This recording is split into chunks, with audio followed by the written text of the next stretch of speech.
Moi, ce qui m'intéresse, c'est de voir un peu ton parcours auprès des financeurs, auprès de Pôle emploi, quelles ont été leurs réactions. Voilà, tu es parisienne. Actuellement, il y a un énorme projet sur la construction terre avec les boues du Grand Paris qui va aboutir à des quartiers construits en terre, à des matériaux en terre issus des boues du Grand Paris comme des briques et des matériaux divers en terre. Et donc, voilà, il y a 2 millions en plus d'habitations en France à restaurer. Et quel a été l'accueil de Pôle emploi? Eh ben, très sceptique face à mon projet de formation, donc diplômante en tant que maçon bâti ancien, spécialité terre crue. On m'a opposé comme argument qu'il n'y avait pas en fait de marché dans la terre, qu'à Paris il n'y avait pas de possibilité donc d'emploi ou même à travers la France, et que donc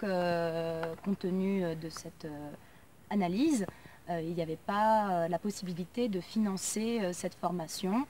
que de toute façon le Pôle emploi actuellement n'avait pas de budget pour la formation professionnelle ou que très très peu. Et par la suite, ayant insisté, ayant quand même envoyé une demande de financement officielle, quand la direction l'a reçue donc, du Pôle emploi à Paris, et que vous les avez contactés également, ils ont continué sur la même lancée en expliquant qu'il n'y avait pas de potentiel professionnel et qu'en tant que femme également, c'était très surprenant que je sois dans cette démarche et que j'ai eu le droit à pas mal de préjugés sur le milieu de la construction, qu'une femme n'avait rien à y faire, que physiquement je ne pourrais pas suivre, que du point de vue de mon vécu, ça serait très difficile parce qu'avec les hommes, je serais face à un refus de collaboration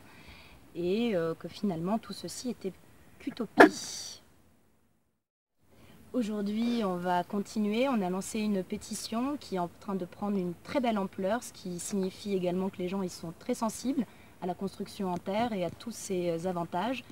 Et aujourd'hui, on va relancer le Pôle emploi à Paris en espérant